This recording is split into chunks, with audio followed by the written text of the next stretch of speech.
भेड़ और चरवाहे का संबंध। आजकल हमें भेड़ उतनी दिखाई नहीं देती है जितना कि 30-40 साल पहले सड़कों में भेड़ और चरवाहे जो उसके रखवाले थे वो आपको दिखाई देते थे। लेकिन आजकल हमें चरवाहे और भेड़ उतना दिखाई नहीं देते हैं। आज हैं, विशेष करके गांव के इलाकों में ज़्यादा आपको दिखाई देंगे, लेकिन शहर में उतना नहीं दिखाई देंगे क्योंकि मोटर गाड़ी और ज़्यादा मैकेनिकल चीज़ें आ गई हैं। तो भेड़ और चरवाहे दिखाई कम पड़ते हैं, बहुत ही कम दिखाई देते हैं।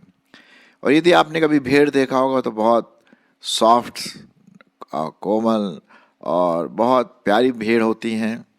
और चरवाहे जो है वो आगे भी चलते हैं और पीछे भी चलते हैं, और जहाँ जहाँ चरवाहा जाता है वहाँ वहाँ भेड़ जाती है। मतलब पूरा जो उनका जो दिशा है चरवाहे के ऊपर ही निर्भर है। अगर चरवाहे की एक आवाज़ आती है तो भेड़ एकदम उसको समझ जाते हैं कि क्या मतलब है।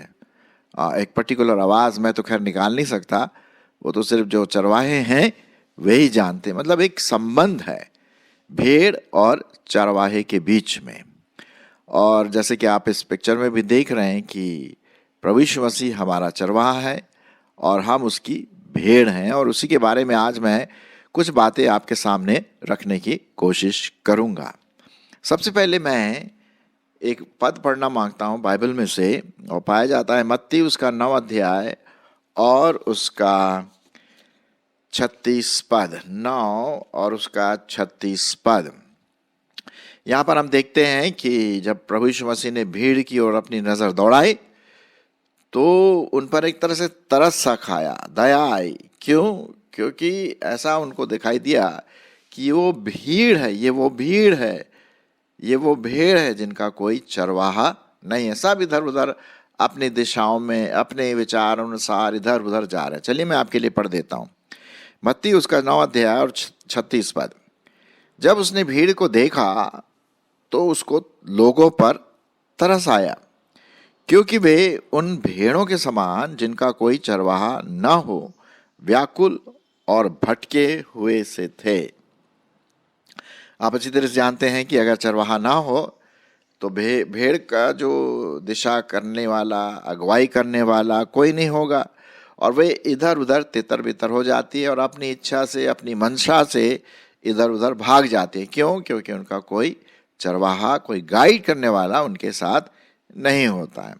और यही बात प्रभु यीशु मसीह ने भीड़ को देख करके, इस जगत के लोगों को देख करके ये समझा कि ये भीड़ हैं जिनका कोई चरवाहा नहीं। हर एक व्यक्ति ने अपना अपना रास्ता चुन लिया, बल्कि एक जगह पे लिखा हुआ है कि हम सब के सब क्या हैं?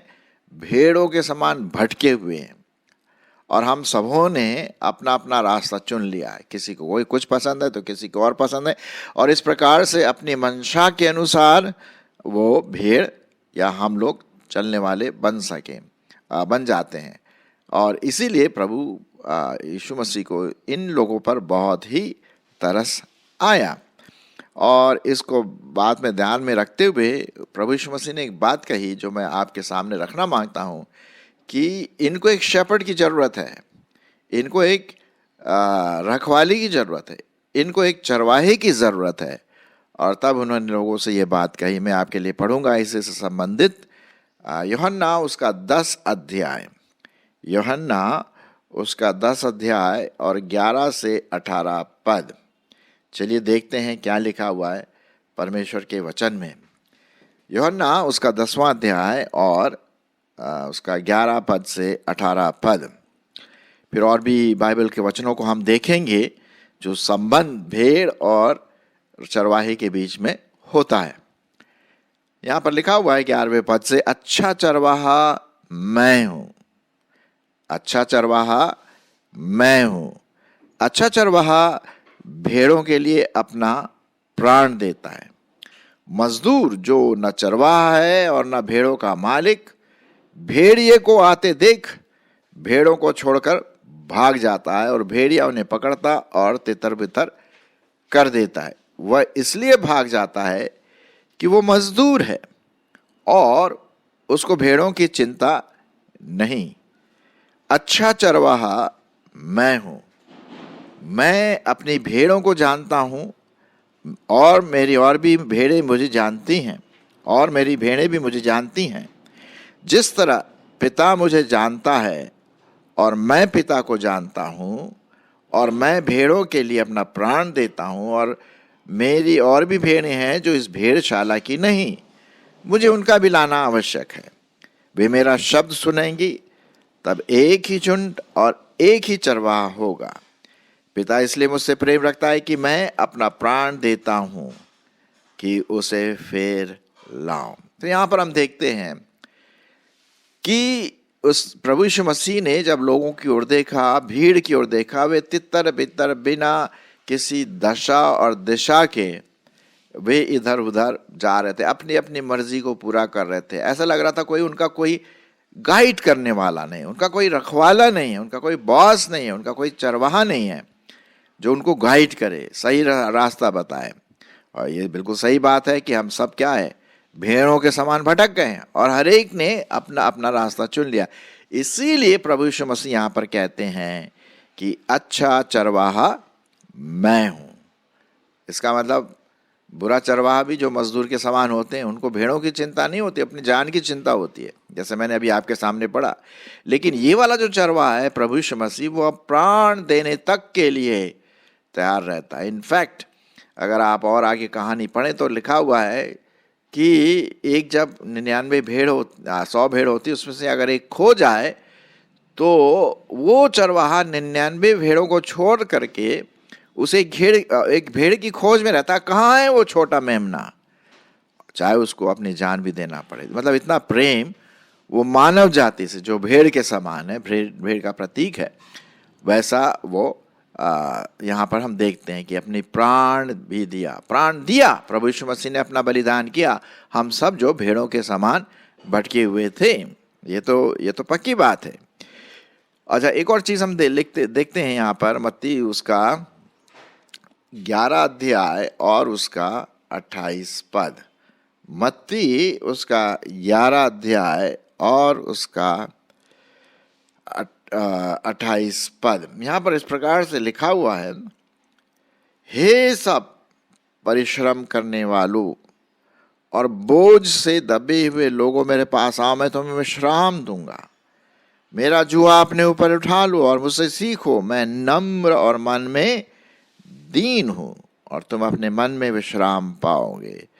तो हम देखते हैं कि ये जो चरवाहा है ये नम्र है, दीन है, यहाँ तक कि वो क्रूस की मृत्यु उसने सह ली। ऐसा लिखा हुआ है बाइबल में एक जगह पर कि प्रभु यीशु मसीह जैसे भेड़ के लिए, जैसे भेड़ कतरने के जाती है ना, कत्ल होने के लिए, उसी प्रकार से प्रभु यीशु मसीह को भी ले गया क्रूस पर।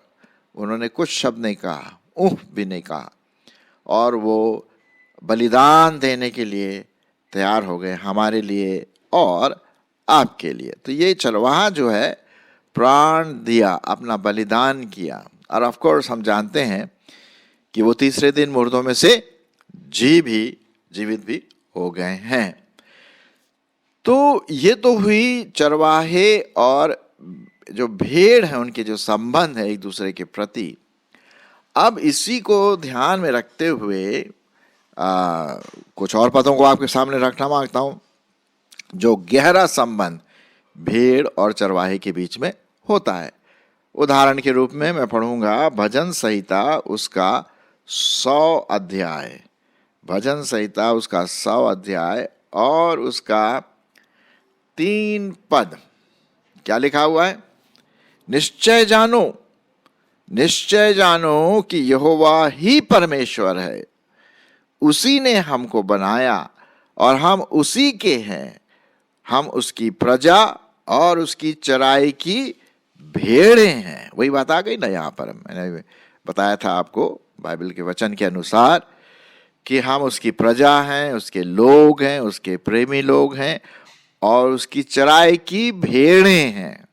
भेड़ें जो है ना बहुत इनोसेंट सी होती है, वो इधर उधर बहुत आसानी से भटक जाती, जो उनका जो स्वभाव है वो आसानी से भटक जाते हैं। ये एक है उनमें पाई जाती है उनका जो नेचर, स्वभाव। और प्रभु यीशु मसीह फिर उनको वापस लाते हैं।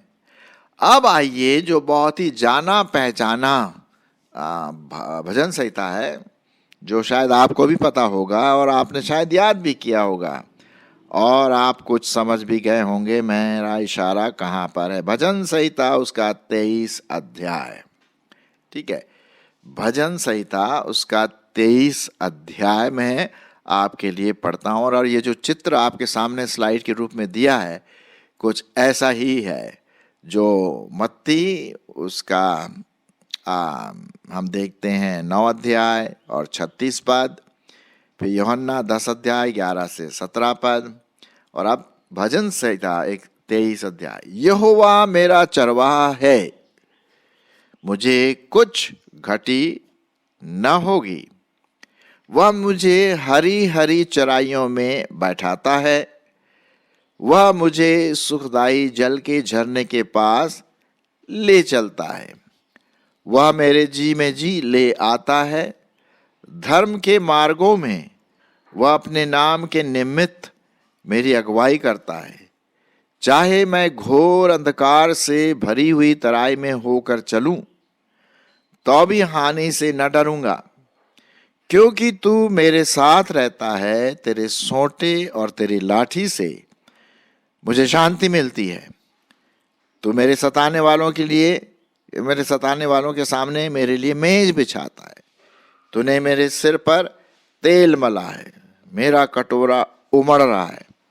निश्चय भलाई और करुणा जीवन भर मेरे साथ रहेगी ना, और मैं सर्वदा यहोवा के धाम में वास करूंगा। बड़ा प्यारा साम है, भजन संहिता है, जो भेड़ है और भेड़ के जो चरवाहा है उसका जो संबंध है, आपस में घनिष्ठ संबंध यहाँ पर हम देखते हैं।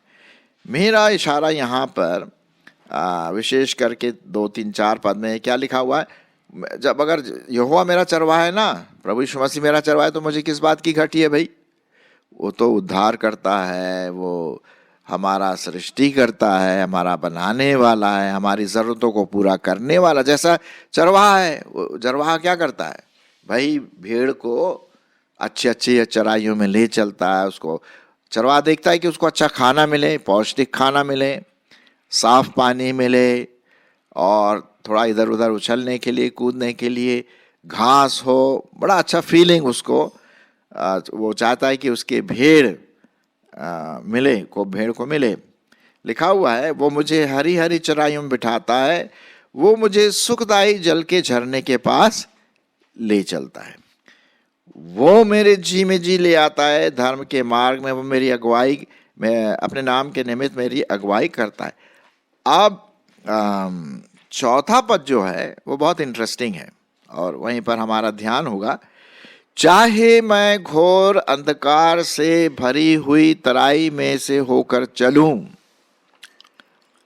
ठीक है, चाहे मैं घोर अंधकार से भरी हुई तराई में होकर चलूं तो भी हानि से न डरूंगा, क्योंकि तू मेरे साथ रहता है। तेरे सोटे और तेरे लाठी से मुझे क्या मिलती है? शांति मिलती है। अब घोर अंधकार का जंगल में अगर आप जाएं और शाम का समय हो, और वैसे ही जंगल में तो अंधेरा रहता ही है, और शाम का समय हो और अंधेरा हो, तो नेचुरली स्वाभाविक है कि अकेले व्यक्ति को डर लगेगा, बिल्कुल डर लगेगा, है कि नहीं? और हम देखते हैं कि उस डर में अगर परमेश्वर हमारे साथ है तो भाई डरने की क्या बात है। चाहे मैं घोर अंधकार से भरी हुई तराई में होकर चलूं तो भी आने से न डरूंगा। क्यों? क्योंकि परमेश्वर मेरे साथ है। एक ऐसी कहानी बताते हैं, पता नहीं कहाँ तक सच है, लेकिन एक हमारे अभी के डिवोशन के लिए बड़ा अच्छा फिट होता है। वो ये है कि परमेश्वर यहोवा और एक विश्वासी साथ साथ चल रहे थे। और जब वो चल रहे थे तो ज़मीन में उनके 4 फुट स्टेप दिखाई दिए, 2 तो परमेश्वर के और 2 उस विश्वासी के। ठीक है, अब वो जब चलने लगे और शाम होने लगी और सामने अंधकार से भरा जंगल आ गया, तब ये विश्वासी डर गया। अब उसने परमेश्वर से देखा, मतलब परमेश्वर से पूछा, परमेश्वर हम कहाँ जंगल में हैं, लेकिन यहाँ तो सिर्फ 2 ही फुट स्टेप्स दिखाई दे रहे हैं, 2 पद चिन्ह दिखाई दे रहे। पहले तो 4 थे, 2 मेरे 2 आपके, अब तो 2 ही दिखाई दे। तू कहाँ चला गया? अभी तक तू मेरे साथ था, जब मेरे को जरूरत पड़ी घोर अंधकार में जंगल में तो सिर्फ मैं ही चल रहा हूँ और तू गायब हो गया। तो परमेश्वर बोलता है, अरे ओ मूर्ख, वो तेरे पद चिन्ह नहीं है, वो मेरे है। मैं तुझे कंधे में उठा करके ले चल रहा हूँ इस घोर भरी अंधकार की तराई में। तब उसको विश्वास हुआ, अरे मैं वो जो पद चिन्ह है वो परमेश्वर की है, तो परमेश्वर हमारे साथ है। मतलब एक छोटी सी एग्जाम्पल मैंने अभी आपके सामने रखा। अच्छा, 2 चीज़ें यहाँ पर दिखाई देती हैं। तेरे सोंटे और तेरे लाठी से मुझे क्या मिलती है? शांति मिलती है। अब सोंटे और लाठी का क्या मतलब है यहाँ पर? लाठी जो होती है एक सीधी सादी लकड़ी होती है और उसके दूसरे छोर में हो सकता है थोड़ा सा चमड़े का कुछ थोड़ा सा लगा हो, ताकि उससे थोड़ा सा अगर भेड़ भटक जाए तो थोड़ा सा मारें उसको, सीधा लाएं, है ना, मारते उससे, वो उस डंडे से, उस लाठी से। तो लाठी जो है वो इस बात को दर्शाती है एक डिसिप्लिन, वापस लाना, डिसिप्लिन लाना, है ना। अगर कहीं भेड़ भटक गई तो जोर से उसको थोड़ा मारा। आपने देखा होगा, आजकल तो बैलगाड़ी होता है, दिखाई नहीं देती है, लेकिन पुराने समय में बैलगाड़ी होती थी। और वो क्या है, बैलगाड़ी वाला क्या करता था, अगर वो ठीक से नहीं चल रहा है तो लाठी मारता था भैंस के ऊपर या गाय के ऊपर या बैल के ऊपर। तो वैसे ही इसके पास ये जो है, ये जो चरवाहा है उसके पास लाठी थी, ताकि अगर कुछ इधर उधर वो भागने की कोशिश करे तो फिर थोड़ा डंडा लगे, है ना। और जो सोंटा जो हुआ करता था वो भी एक प्रकार का डंडा था, लेकिन उसके जो ऊपर का भाग था वो थोड़ा सा मुड़ा हुआ था। जैसे कि आप इसमें देख रहे हैं, इस स्लाइड में देखिए आप, इस चरवाहे ने पकड़ा हुआ है वो सोंटा है जो ऐसे ऊपर से मुड़ा हुआ है। उसका भी एक विशेष पर्पस था। कभी कभी क्या होता था कि अगर भेड़ इधर उधर भटक जाती थी तो वो उनके गले में डाल करके वापस ले आता था, हाँ, बड़े प्रेम से, अरे तू कहाँ जा रही है, कहाँ जा रहा है, इधर आ, है ना। तो ये एक प्रकार का उसका प्रेम, उसका काउंसलिंग, उसका गाइड चरवाहे का ये भेड़ के लिए होती थी। तो इसमें दोनों चीज़ें हैं, डिसिप्लिन भी है और कंफर्ट भी है, शांति भी है, प्रोत्साहन भी है, गाइडेंस भी है, सहायता भी है। तो इसमें दोनों प्रकार के बातें यहाँ पर दिखाई देती हैं। तेरे सोंटे और तेरे लाठी से क्या होता था, मुझे शांति मिलती है। तो हम देखते हैं कि परमेश्वर जो हमारा चरवाहा है, प्रभु यीशु मसीह जो हमारा चरवाहा है, और हम जो उसकी भेड़ हैं, कभी कभी हम इधर उधर भटक जाते हैं, अपने रास्ते में पाप में गिर जाते हैं, फिसल जाते हैं, और फिर कभी कभी भाई परमेश्वर को अपना डंडा चलाना पड़ता है, और कभी कभी थोड़ा सा दुख भी पहुंचता है। इब्रानियों के पत्र में क्या लिखा हुआ है कि जिसको परमेश्वर प्यार करता है उसको उलाहना भी देता है, हाँ, ताड़ना भी देता है, उसको थोड़ा सा सीधा भी करता, तो दर्द भी होता है कि नहीं। तो ये सब तो भाई मसीह जीवन का भाग है, जो परमेश्वर चाहता है कि हम आप एक दूसरे के साथ मिल करके सब चले, फेलोशिप के साथ, एक दूसरे के साथ इधर उधर ना भटकें, अच्छा खाना खाएं, हैं, परमेश्वर का वचन पढ़ें जो खाने के समान है, भोजन के समान है, अच्छा पानी पिए, पवित्र आत्मा की संगति, प्रभु के साथ हमारी संगति बनी रहे, है ना। तो ये सब चीज़ें क्या करता है चरवाहा, हमारे लिए करता है, हमारे भले के लिए करता है। तो तो यहाँ पर हम देखते हैं गहरा संबंध भेड़ और चरवाहे के बीच में है। और प्रश्न मेरा तो यही है कि भाई क्या मेरा जो बॉस है, मेरा मास्टर जो है, क्या मेरा चरवाहा प्रभु यीशु मसीह है हर समय 24/7 या कभी कदार? भाई इसका उत्तर तो आपको ही देना पड़ेगा, मुझे अपना उत्तर देना पड़ेगा। तो हम उस चरवाहे से लिपटे रहें, हम उस चरवाहे से क्या रहें? लिपटे रहें, उसके संगति में बने रहें, पवित्र आत्मा की अगुवाई में लगे रहें, और इस तरह से हम अपने मसीह जीवन में चलें तो परमेश्वर अपने अगुवाई में और अपने फेलोशिप में, संगति में हमें आगे बढ़ाएंगे। और कभी कभी वो सोटा भी इस्तेमाल करता है और लाठी भी इस्तेमाल करने की ज़रूरत पड़ती है ताकि हम सही रास्ते में चल सकें। सो परमेश्वर हमारी अगुवाई करे कि हम इस छोटे से डिवोशन, जो चरवाहा और भेड़ के बीच में जो संबंध है, वो हम संबंध बनाए रखें।